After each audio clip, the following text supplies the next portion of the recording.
Hey guys, I'm back here and I want to show you just a progress video. I'm kind of waiting on parts, so this is a lot of the stuff. We got it back from Powder Coat. It's basically just another chassis, and I've basically just been assembling. So I'm going to be getting the brake lines ran, and I've got all the fittings finally in and stuff like that, but I just want to show you an update photo. We've got it powder coated. I got all the parts that were already on the car supplied. There are some stuff that I have been mounting that I already mounted before it went to powder coat, but as you guys can see, I went with a remote master cylinder top piece so I could remote it so I don't have to cut a hole in the floor. Makes life way easier. I got the e-brake cable and the proportioning valve mounted. And then this is through the frame for the e-brake cables, which is a pretty slick idea. I mean, you don't see everything on the outside. And then this is one of our tanks that I hand make according to the chassis and what size fuel you guys are looking to get. This is a 20-gallon tank. It's made out of 100 thousandths aluminum, press broke, and all welded in. And I think it turned out pretty good. But this is where we're at. And like I said, it's just a slow going deal, you know, when they get everything, but it's looking good. And then we got the shiny stuff over here. Got all the Billet Specialties serpentine kit on here. And I had to, they make these, just FYI, if you ever do one of these.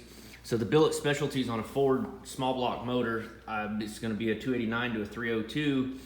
They come with a timing chain cover, and this is a built motor, so it does not have a stock balancer. You will run into this problem.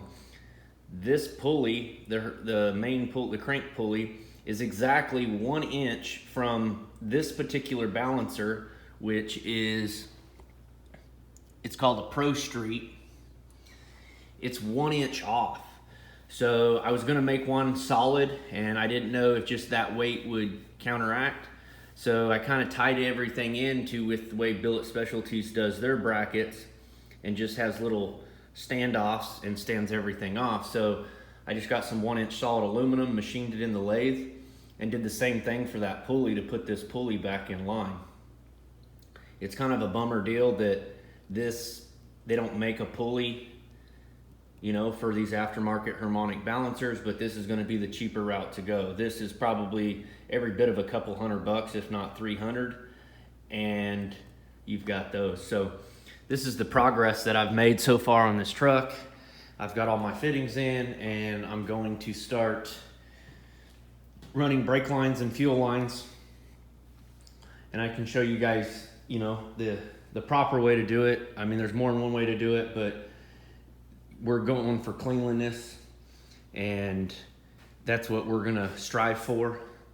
So this is just an update on this old pickup.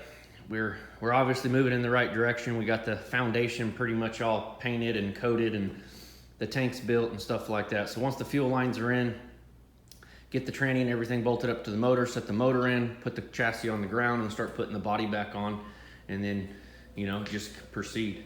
So hope you guys like this video and the progress that we're making on this. It's going to be a cool truck, and I'm totally stoked. You know, like, we're doing the bottom up, and eventually he'll paint it. He's not going to paint it at this time, so it's going to give him a good playing ground. All he's got to do is take off the body, send it to powder coat, and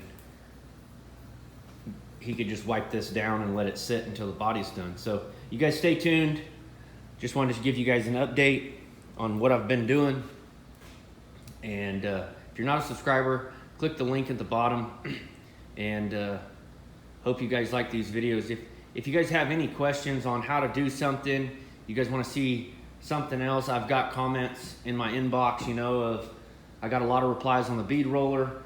But just little things like that. I mean, I don't mind helping you guys out. It's a huge deal to have you guys, you know, in this industry and trying to learn. I mean, we need more people like you guys. So stay tuned, and I'll catch you guys later.